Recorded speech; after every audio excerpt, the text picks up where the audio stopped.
Welcome to this episode of Sunny's Silver Linings. Sunny's guest today is James Pearson. James is the president of the Computer Center, and with over 30 years of industry experience, he has dedicated himself to IT and cybersecurity in small businesses, helping companies protect themselves against cyber attacks.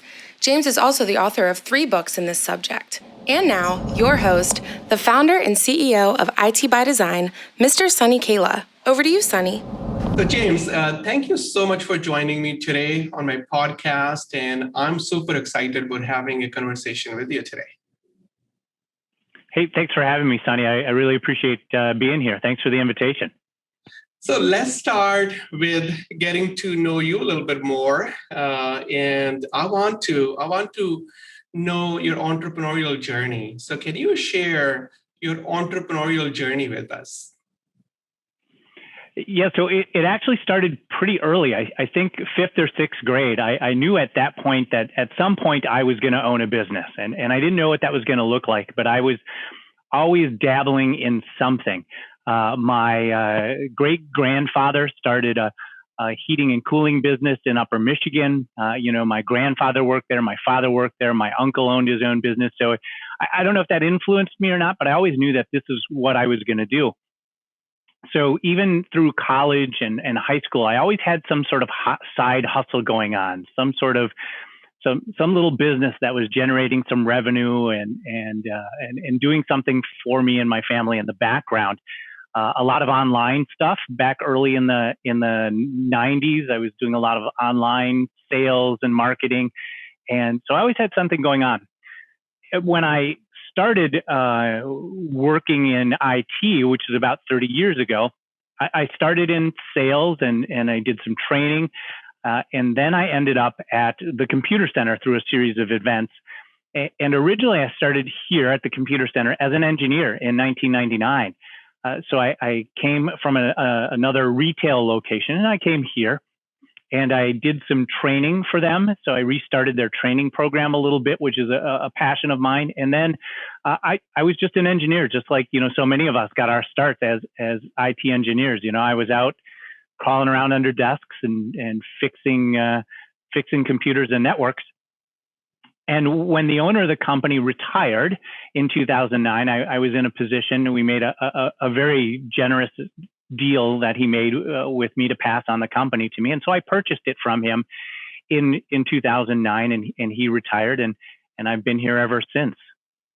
Yeah, so you had that entrepreneurial spirit, from the beginning. When you talk about you were, even before, owning this business, you always had something entrepreneurial going on. And do you think that like having that in the family, or just kind of being surrounded with other entrepreneurs, that influenced your life to kind of encourage you to explore entrepreneurship? Yeah, absolutely. And I was always interested in it. It always just seemed like the right thing for me, that I would always be working for myself in one way or another, not necessarily with employees. That wasn't the thought originally, but at some point I figured I would be running the show or running the business.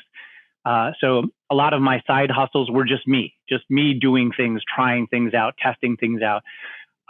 Even when I was working in previous jobs, they tended to be the managerial positions. They tended to be leadership positions then, looking back. So yeah, I definitely think that even early on, that family business probably influenced me, that this is just the way things are work and happen.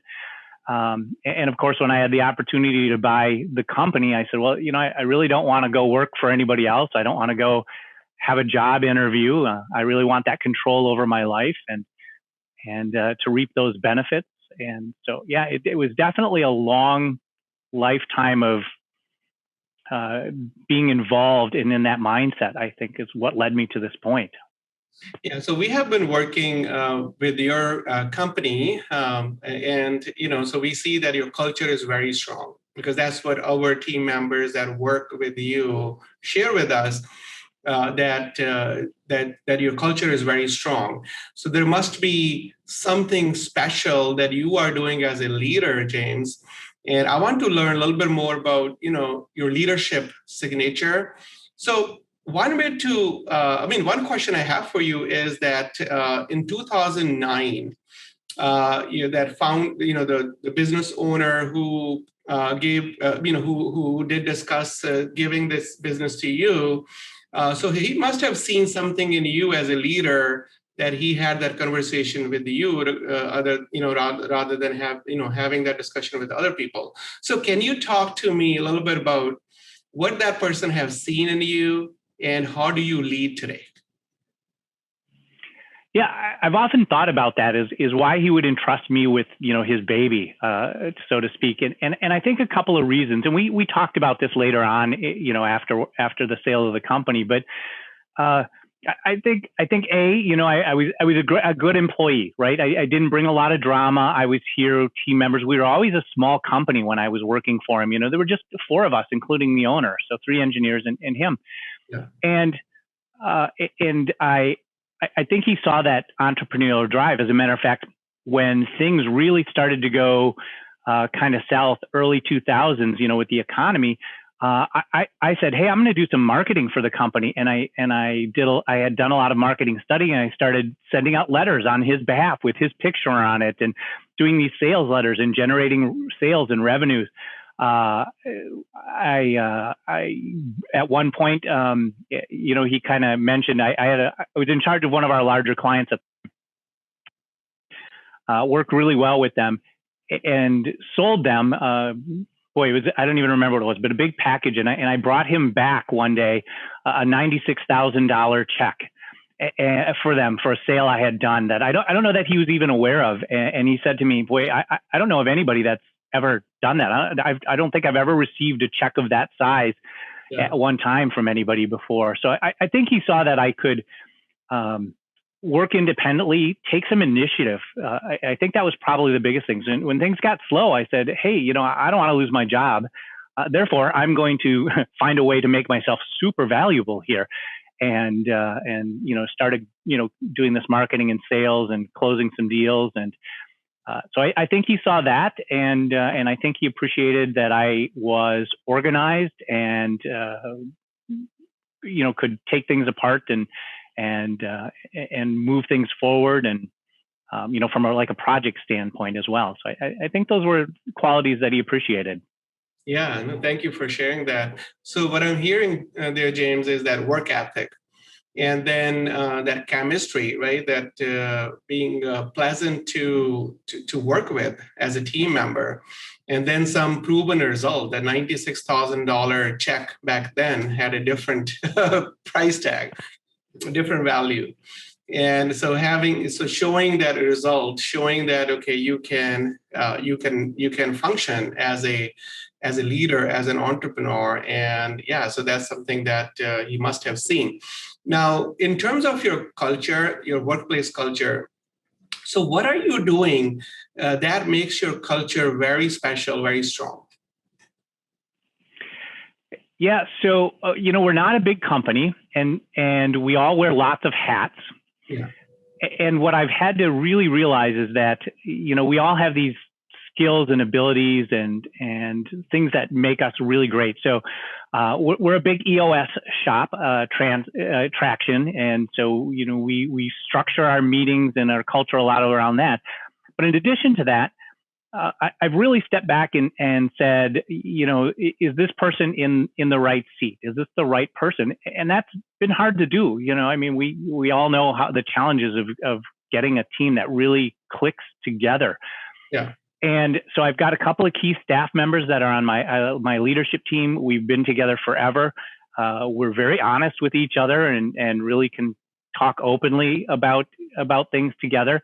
I value their opinion, and I try whenever I can, and that's hard as an entrepreneur, to not have that control over things, but just to step back and say, I trust that you're going to do this. Come see me if you need anything. As a matter of fact,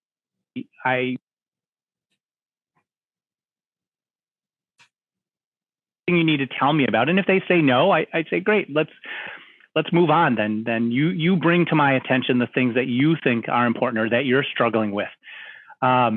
our morning huddles are called the Let's Get Unstuck morning huddles. It's where we work as a team and who's stuck on something, who needs help. And that's what we do there. The other thing I think is that I really look for that ownership and that initiative. That's really important. And the people that have worked well with us, kind of have that ownership and initiative mindset, like I talked about. So they're looking at a client's network saying, this is my network, or they're looking at a task that's assigned to them and saying, this is what I'm responsible for. Let me do great at that, and let me work well and take responsibility for that. So we really encourage that kind of thing. As a matter of fact, you and I talked a little bit about our street sweeper mentality that we look for. Yeah. So what that means for us is, because we're small and we realize we all wear a lot of hats, everybody is doing things that are maybe outside what we'd call their job. So for example, I think what we called the other day, at our prep call, I had just gotten done cleaning the bathrooms. People were on vacations, so I was taking care of that today. So we're looking for people that have that mentality of, hey, I've got your back, Sunny. I know this is stressful and it's hard, and what we do is so different than other parts of our industry and in IT guys that work in corporate cultures. So I've got your back, and I'm going to do whatever it takes. And if that means that I'm going to go and vacuum, or if that means that I'm going to go help out with some menial task that needs to get done, or do something that maybe not as much fun, I'm going to do that. And that really helps us as a team work well together. And then you're not afraid to ask for help either. You're not afraid to turn around and go, I don't get this. I don't know. How do I help? So that's what we try to foster, is that street sweeper attitude. Who's willing to do things that may be a little bit outside the bounds, because that's what a small business is about. Yeah. One thing that I really liked during our, when we were having that conversation, when you said, okay, we have this culture of I got your back. And what it does is that, so we all, as team members, go through different challenges when we're working on projects, collaborating on a project. But that helps us with the frustration, keeping frustration level low with our team members. When other team members see that you are coming from this place of helping and supporting and being there for that person, when I say I got your back, that reduces stress levels, frustration levels. So can you talk to me a little bit more that how it helped your culture, that concept of I got your back? Yeah, and I'll give you a real specific example. We had just recently an employee that quit, and this surprised us. It wasn't somebody we thought was unhappy, and so that surprised us. And of course, we're small enough that one person leaving affects us. So now we had to kind of pick up the slack. And so myself and my other two leadership team members, one's an engineer, and then Kelly, my director of operations, we sat down and said, okay, what does this mean for us in the next 4 weeks? Yeah. And we all made some sacrifice. So, there was a convention I was going to go to that I then participated in virtually instead of traveling. Mm-hmm. My engineer said, hey, I was scheduled to take some vacation time.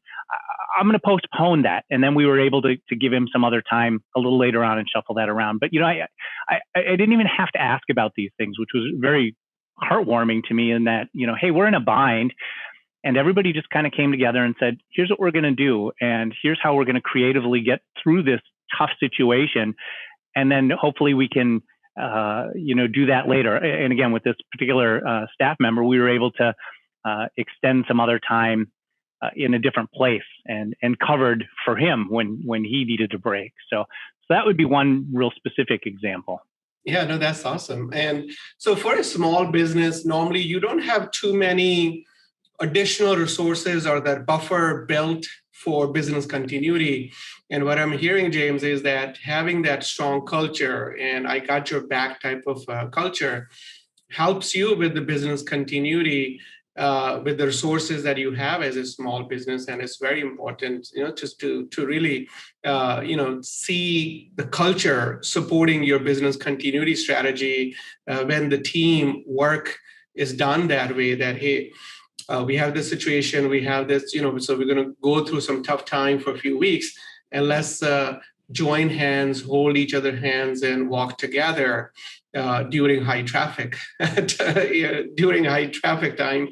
And I love that. And one thing that I have noticed, James, is that we have a lot of similarities in our workplace cultures and our approach.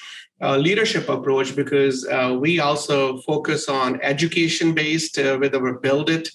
Education-based, we lead our marketing with education. And from the culture point of view as well, is titleless leadership here. And everyone can do all type of tasks here when it comes to just being there for each other. And I love that. And thank you so much for sharing your wisdom, your experience, very, very valuable insights. And I appreciate your time, and I appreciate your partnership. Absolutely. Thanks for having me, Sunny. Thank you, James.